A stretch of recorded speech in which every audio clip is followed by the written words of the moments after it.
देखो माँ, बारात जा रही है। अरे तो इसमें कौन सी नई बात है, बारात तो यहाँ से आती जाती रहती है। काश माँ, मेरी भी शादी हो पाती। अरे तू फिक्र मत कर बेटी, मैं तेरी शादी एक इंसान से करा दूंगी। लेकिन ये कैसे हो सकता है माँ, मैं तो एक चुड़ैल हूँ। अरे इसका भी इलाज है मेरे पास। कल ही हम नदी के किनारे वाले जादूगर के पास चलेंगे, वो अपनी शक्ति से हम दोनों को इंसान बना देगा। और ठीक ऐसा ही होता है। जादूगर उन दोनों माँ बेटी को चुड़ैल से इंसान के रूप में बदल देता है। ये तो कमाल हो गया माँ, अब तो मुझे कोई पहचान नहीं पाएगा। ये भभूति रखो, इसे हर रात खा लेना, वरना सुबह तुम अपने असली रूप में आ जाओगी। जी जी, बिल्कुल खा लूंगी। कुछ दिनों के बाद चुड़ैल की माँ अपनी बेटी की शादी धोखे से हरीश नाम के लड़के से करवा देती है। फिर एक दिन, अरे मान गए हरीश, इतनी सुंदर पत्नी तो किस्मत वालों को मिलती है, और एक तुम हो कि खुश होने के बजाय हमेशा तुम्हारा मुंह हारे हुए लीडर के चमचे की तरह लटका रहता है। अरे सुन भाई, मेरी पत्नी सुंदर है तो क्या करूं, नाचूं? देख लाला, सुबह सुबह मेरा दिमाग खराब मत कर। अरे वो सब तो ठीक है, लेकिन एक बात मेरी समझ में नहीं आती, तुम हर दूसरे दिन कम से कम 10 लोगों का राशन खरीद कर ले जाते हो। अरे आखिर तुम इतने राशन का करते क्या हो? तुम्हारे घर में तो खाने वाले सिर्फ 4 लोग हैं। अरे तुझे मेरे घर की बातों से क्या लेना देना, तू चुपचाप अपनी दुकानदारी कर, वरना यहाँ दुकानों की कमी नहीं है। इतना कहकर हरीश वहाँ से चला जाता है।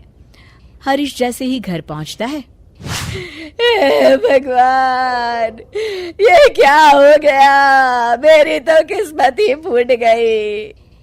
अरे क्या सोचकर मैंने अपने बेटे की शादी करवाई थी, अरे क्या हो गया, मेरी बहू तो एक नंबर की चांडाल निकली, मुझे मेरे ही घर की नौकरानी बना दी। ए कमला, क्या बड़बड़ कर रही है? चुपचाप काम नहीं कर सकती क्या?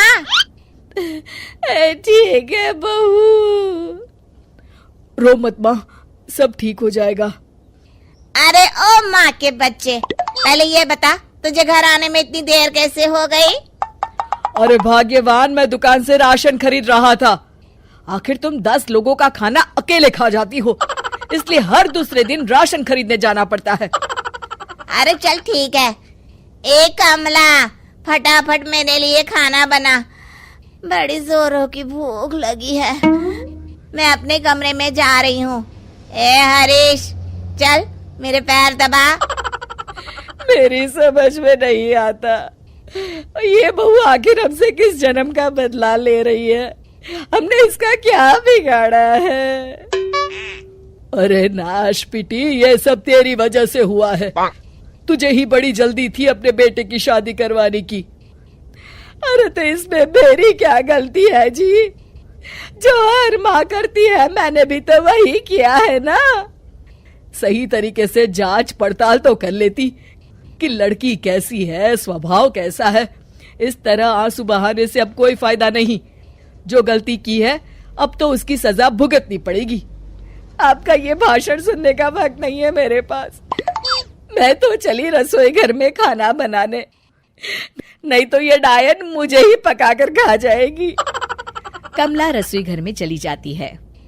इस तरह हरीश और उसके घर वालों की जिंदगी नरक बन जाती है। कुछ दिन बीत जाते हैं। फिर एक रात, आज तो खाना खा के मजा आ गया। कुछ भी कहो, मेरी बुढ़िया सास खाना एक नंबर का बनाती है। और ये कामचोर हरीश क्या कर रहा है? ए लड़के, ठीक तरह से पैर दबा। आज तो मुझे बहुत नींद आ रही है।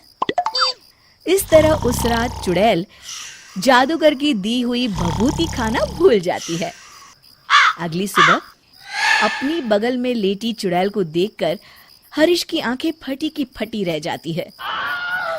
अरे मर गया रे, ये क्या, ये भाग्यवान तुम तो एक चुड़ैल हो।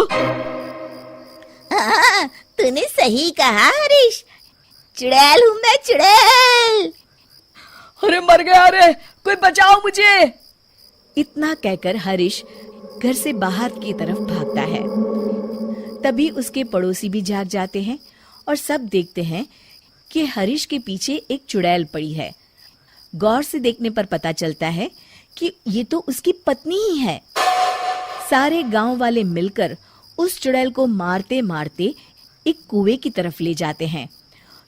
चुड़ैल गांव वालों से डरती, रोती, बिलखती उस कुएं तक पहुंच जाती है और अनजाने में ही कुएं के अंदर गिर जाती है। गांव वाले फौरन कुएं में कुछ कचरा और डंडिया डालकर उसे भर देते हैं और इस तरह हरीश का अपनी पत्नी यानी कि चुड़ैल से पीछा छूटता है और हरीश और उसके घर वाले चैन की सांस लेते हैं।